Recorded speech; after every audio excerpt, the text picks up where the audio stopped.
Owning a lakefront ranch had always been my dream. Acres of open land, a dock that stretched into the water, and the freedom to ride my horses at sunrise. It was everything I'd ever worked for. The problem? My property happened to sit on the edge of an HOA-run community. I wasn't part of the HOA, but that never stopped them from trying to boss me around. The ringleader, of course, was Karen, the HOA president. She hated that my ranch stood out. She hated that I had my own lake access. And most of all, she hated that she couldn't control me. She tried fines, letters, and endless complaints, but I ignored them. I wasn't under their authority, and she knew it. One evening, I was grilling steaks on the porch when I saw headlights bouncing down my private drive. A black SUV rolled up, and out stepped three men in matching polo shirts with community security embroidered on the chest. They weren't police. They were HOA rent-a-cops. The tallest one stepped forward, clipboard in hand. "We're here on behalf of the HOA.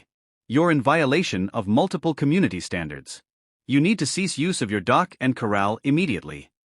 I laughed. "You re on my private land. Get back in your car before you regret it." Karen herself popped out from the back seat, smug as ever. "You can't threaten my security team. They're authorized to enforce HOA rules. Either you comply or we'll remove the violations ourselves."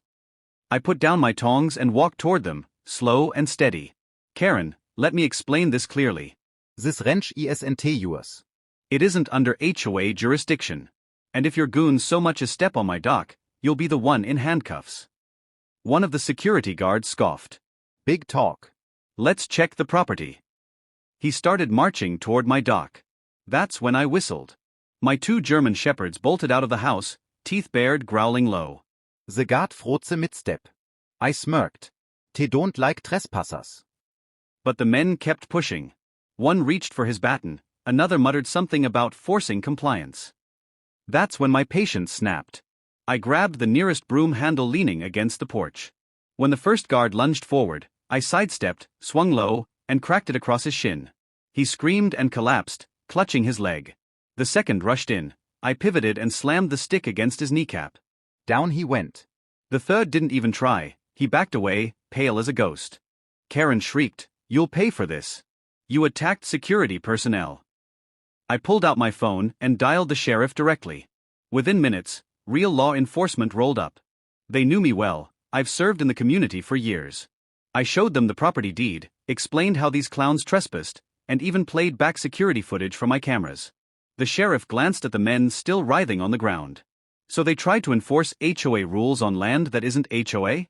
That's trespassing and assault with intent." Karen's smugness melted instantly. "And no, you don't understand. They were just following orders." The sheriff raised an eyebrow. "Then you'll be held responsible too, ma'am." And just like that, Karen was put in the back of a squad car, wailing about how unfair it was. Her security team had to be escorted off my property, limping, humiliated, and facing charges.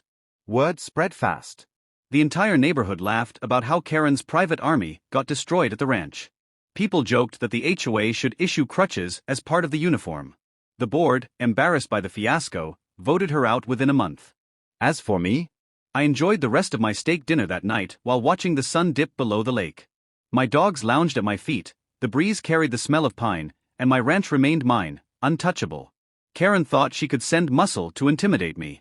Instead, her men crawled away with shattered pride and busted shins.